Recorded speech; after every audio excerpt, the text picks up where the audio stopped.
बिस्मिल्लाहिर्रहमानिर्रहीम। शुरू करता हूँ अल्लाह के पाक नाम से जो बहुत बड़ा मेहरबान नहायत रहने वाला है। भाइयों, बहनों, दोस्तों और बुजुर्गों, अस्सलाम वालेकुम वरहमतुल्लाहि वबरकातुहू। हम आपको कुरान पाक से शिफा और वाक़यात के बारे में इस्लामी मालूमाती सीरीज की किस्त नंबर 21 में खुशामदीद कहते हैं।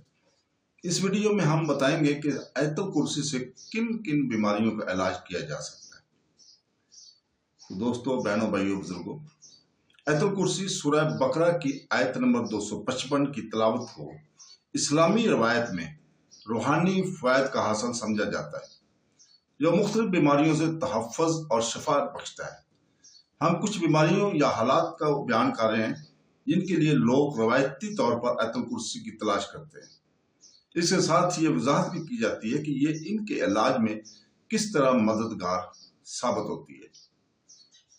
ज़हन में रखें कि ये रूहानी अकायद पर मबनी है और जिस्मानी हालात के लिए तभी मशवरे के भी लेना चाहिए। नंबर 1, ज़हनी बीमारी, इज़्तिराब, डिप्रेशन वगैरह।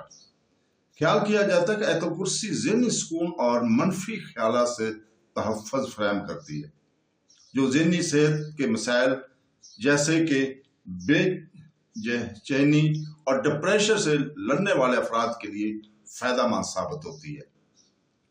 आयतुल कुर्सी पढ़ने से दिमाग को सुकून मिलता है, तनाव कम होता है और जज्बाती इस्तेहकाम मिलता है। ख्याल किया जाता है कि आयत तिलावत करने वाले को अल्लाह की कुदरत और नगहदाज की याद दिलाते हुए तहफ़्फ़ुज़ के एहसास को फ़रोग़ देती है। दिमागी अमराज में मुब्तला अफराद के लिए इस आयत की तिलावत रूहानी इलाज की एक शक्ल हो सकती है, जो इन्हें आराम करने और इनके दिमाग को साफ करने और तवाज़ुन बहाल करने में मदद देती है। बहुत से लोग जज्बाती परेशानी के लम्हात में आयतुल कुर्सी को दोहराने से सुकून पाते हैं, सुकून का एहसास पैदा करते हैं। परेशानी के वक्त इस मुराकबा की एक शक्ल के तौर पर पढ़ा जाता है ताकि दिमाग को सुकून मिले और रूहानी शफा मिले। ताहम तवील मुद्दती इलाज के लिए दिमागी सेहत के मुनासिब देखभाल हासिल करना जरूरी है, क्योंकि आयतुल कुर्सी को पेशा वाराना इलाज या अदवायात के मुतबादल के बजाय मुआवनत की एक अजाफी शक्ल के तौर पर देखा जाता है। तनाव और खौफ। कशीदगी और खौफ जदीद जिंदगी में आम जज्बाती चैलेंजर हैं। ख्याल किया जाता है कि आयतुल कुर्सी की तिलावत दोनों को दूर करने में मदद देती है, क्योंकि ये अल्लाह की कुदरत और हिफाजत पर भरोसा को फ़रोग़ देती है। जब कोई बहुत ज़्यादा तनाव या खौफ का शिकार हो तो वो इस आयत को बाकायदगी से पढ़ने से सुकून हासिल कर सकता है। अकीदा यह है कि मुसलसल तिलावत के ज़रिए आयतुल कुर्सी फ़र्द को इलाही क़ुव्वतों के ज़रिए तहफ़्फ़ुज़ और हमायत का एहसास दिलाने में मदद करती है। ख्याल किया जाता है कि यह खौफ या तनाव के जज्बाती असरात को कम करते हुए तहफ़्फ़ुज़ का एहसास पैदा करती है। मजीद बहुत से लोग दबाव वाले हालात में आयतुल कुर्सी पढ़ते हैं, जैसे अहम वाक़यात से पहले या जब वो मगलूब होते हैं। आयत को अक्सर अल्लाह की रहमत और हिफाजत को पुकारने के एक तरीका के तौर पर देखा जाता है। इस तरह खौफ और इज़्तिराब के असरात को कम किया जाता है। रूहानी तरीकों में सोने से पहले आयत की तिलावत करने की सिफारिश की जाती है ताकि तनाव से मुतासरा डरावने ख्वाबों की या परेशानियों से पाक पर पुरसुकून नींद की यकीनी बनाया जा सके। अगरचे आयतुल कुर्सी की तिलावत अमन का एहसास दिलाती है, लेकिन इसे तनाव के इंतजाम की दीगर तकनीकों की तकमील करनी चाहिए, जैसे जिस्मानी वर्जिश, आराम के तरीके और पेशा वाराना रहनुमाई। नंबर 3, जिस्मानी बीमारी। आयतुल कुर्सी को अक्सर जिस्मानी बीमारियों से शिफा के लिए पढ़ा जाता है। बहुत से लोगों का कहते हैं कि आयत में रूहानी शिफा बख्श क़ुव्वतें हैं।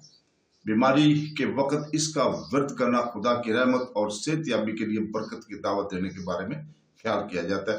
बाज़ लोग हर नमाज के बाद या पूरे दिन के वक्फों से बीमारी से शिफा की नीयत से आयतुल कुर्सी का इयादा कर सकते हैं। दायमी बीमारियों में मुब्तला अफराद के लिए आयत को पढ़ना आम है, क्योंकि ख्याल किया जाता है कि ये जज्बाती क़ुव्वत और जिस्मानी तंदुरुस्ती दोनों फराहम करती है। ख्याल किया जाता है कि आयतुल कुर्सी की तरफ से पेश करदा रूहानी तहफ़्फ़ुज़ जिस्म को नुकसान से पाक करने और शाफा याबी को फ़रोग़ देने में मदद करता है। جو الہی مداخلت کی ایک شکل کے طور پر کام کرتا ہے۔ بہت سے لوگ اپنے عقیدے کو آیت الکرسی میں جسمانی درد کو دور کرنے کی ایک آلے کے طور پر بھی رکھتے ہیں، خاص طور پر جب اسے طبی علاج کے ساتھ ملایا جائے۔ تمام روحانی طریقوں کی طرح کسی بھی سنگین طبی حالت کے لیے صحت کی دیکھ بھال کرنے والے پیشہ ور افراد سے مشورہ کرنا ضروری ہے، جبکہ آیت الکرسی کو شفا اور سکون کی تکمیلی شکل کے طور پر استعمال کیا جائے۔ نمبر 4، بے خوابی، نیند کی خرابی۔ بے خوابی یا نیند میں خلل کا شکار لوگ اکثر آیت الکرسی کو پرسکون اور پرامن اثرات کے لیے رجوع کرتے ہیں۔ خیال کیا جاتا ہے کہ آیت روح کو سکون بخشتی ہے اور آرام دہ نیند کے لیے سازگار ماحول پیدا کرتی ہے۔ سونے سے پہلے آیت الکرسی کا ورد کرنا خوابوں کو روکنے، بے سکونی کو کم کرنے اور رات کے وقت تلاوت کرنے والوں کو کسی بھی طرح کے غیب سے بچانے کے لیے سمجھا جاتا ہے۔ نیند کی خرابی میں مبتلا افراد کے لیے رات کے وقت معمولات میں آیت الکرسی کو شامل کرنا عام ہے۔ خیال کیا جاتا ہے کہ آیت الکرسی کی تلاوت کرنے سے دل اور دماغ کو سکون ملتا ہے، جسم کو سکون ملتا ہے، نیند کی سہولت ملتی ہے۔ مزید آیت الکرسی کی تلاوت کو منفی توانائیوں اور خلل کے خلاف ایک ڈھال کے طور پر دیکھا جاتا ہے جو کسی کی نیند کو متاثر کر سکتی ہے، بشمول پریشانی یا روحانی پریشانی یا مشق۔ اکثر پرامن اور بلا تعطل آرام کے لیے اللہ کی رحمت کو پکارنے کے طریقے کے طور پر تجویز کی جاتی ہے۔ تاہم مناسب علاج کے ساتھ بے خوابی کے کسی بھی بنیادی طبی وجوہات کو بحال کرنا بھی ضروری ہے۔ نمبر 5، نظر بد سے حفاظت۔ نظر بد پر یقین یا عین دوسروں سے حسد یا حسد کی وجہ سے ہونے والے نقصان دہ اثرات کو کہتے ہیں۔ آیت الکرسی کو عام طور پر اس منفی توانائی کے خلاف روحانی تحفظ کے طور پر پڑھا جاتا ہے۔ لوگوں کا خیال ہے کہ آیت کی تلاوت کرنے سے ان کے ارد گرد ایک حفاظتی ڈھال بن جاتی ہے جو نظر بد سے ہونے والوں کسی بھی نقصان کو روکتی ہے۔ آیت الکرسی کو اکثر دن میں کئی بار پڑھا جاتا ہے، خاص طور پر ایسے حالات میں جہاں ایک فرد حسد یا حسد بھری نگاہوں کا سامنا کرنا۔ خیال کیا جاتا ہے کہ یہ عمل نہ صرف فرد بلکہ اس کے خاندان، گھر اور سامان کی بھی حفاظت کرتا ہے۔ حسد کے ممکنہ منفی اثرات سے بچنے کے لیے تعریف یا حمد کے بعد آیت الکرسی پڑھنا عام ہے، ان لوگوں کے لیے جو خاص طور پر نظر بد سے متاثر ہونے کے بارے میں فکر مند ہے۔ اکثر لوگوں کو باہر جانے یا اجتماعات میں شرکت کرنے سے پہلے اس آیت کی تلاوت کرنے کی سفارش کی جاتی ہے۔ اگرچہ آیت الکرسی کو ایک حفاظتی تلاوت کے طور پر دیکھا جاتا ہے، لیکن اسے دوسرے حفاظتی اقدامات کے ساتھ بھی ملانا چاہیے، جیسے عاجزی اور شکر گزاری کو برقرار رکھنا۔ نمبر 6، جنوں اور کالے جادو سے حفاظت۔